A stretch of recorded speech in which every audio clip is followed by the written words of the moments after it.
రాష్ట్రంలో ఒక రెండు టాపిక్లు చర్చకు వచ్చినాయి.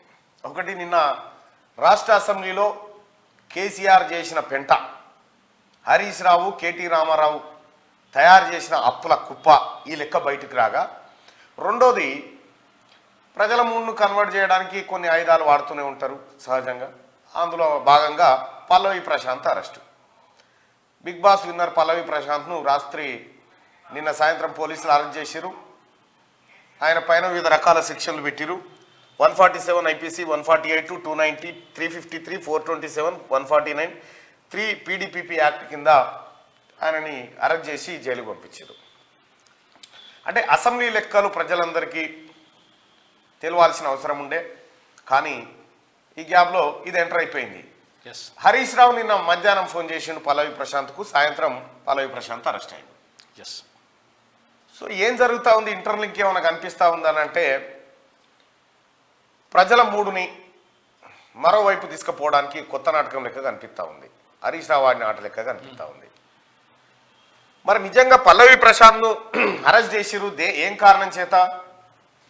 ఆయన అరెస్ట్ చేసిన కారణాలు ఏది, మారణాయుధాలతోని ప్రభుత్వ ఆస్తులను ధ్వంసం చేసిరని, అన్లాఫుల్ గ్యాదరింగ్ జరిగిందని, ప్రభుత్వ విధుల్లో ఉన్నటువంటి ఉద్యోగులను అడ్డుకున్నారని, లేకపోతే వాళ్ళ మీద దాడి చేసిరని, ఇట్లా పబ్లిక్ ప్రాపర్టీని డ్యామేజ్ చేసిరని రకరకాల కేసులు పెట్టారు. ఈ పెద్ద సెక్షన్స్ కూడా ఏం కాదు, ఇవి వట్టిగానే పోతాయి, పెద్ద సెక్షన్స్ కూడా కాదు. అయితే అరెస్ట్ అనేది ఒక డ్రామా.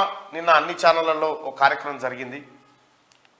అసెంబ్లీ సమావేశాల నుంచి ప్రజల దృష్టిని కొద్దిగా పక్కకు జరిపించే ప్రయత్నం చేసినప్పటికీ అదంత సక్సెస్ఫుల్ కాలే. హరీష్ రావు గారు ఇచ్చినటువంటి ఎత్తు అంత సక్సెస్ఫుల్గా కాలేదు.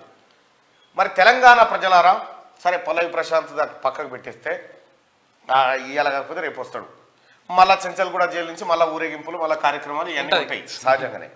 కానీ మరి అక్కినేని నాగార్జున మీద ఎందుకు పెట్టలేదు కేసు? బిగ్ బాస్ నిర్వాహకుడు కదా. అసలు అక్కడ బిగ్ బాస్ నిర్వహణ జరగకపోతే పబ్లిక్ ప్రాపర్టీ డ్యామేజ్ కాకపోతా ఉండే, ఎవరిని విధుల్లో ఉన్న వాళ్ళని ఎవరిని అడ్డుకోకపోతా ఉండే, అన్లాఫుల్ గ్యాదరింగ్ జరగకపోతా ఉండే, అక్కినేని నాగార్జున పైన బిగ్ బాస్ నిర్వాహకుల పైన ఎందుకు కేసు పెట్టలేదు అనే ప్రశ్న తలెత్తుతా ఉంది. ఎఫ్ఐఆర్ అమెండ్మెంట్ చేసైనా సరే అక్కినేని నాగార్జునను అందులో A1గా పెట్టాల్సిందిగా డిమాండ్ చేస్తా ఉన్నాం.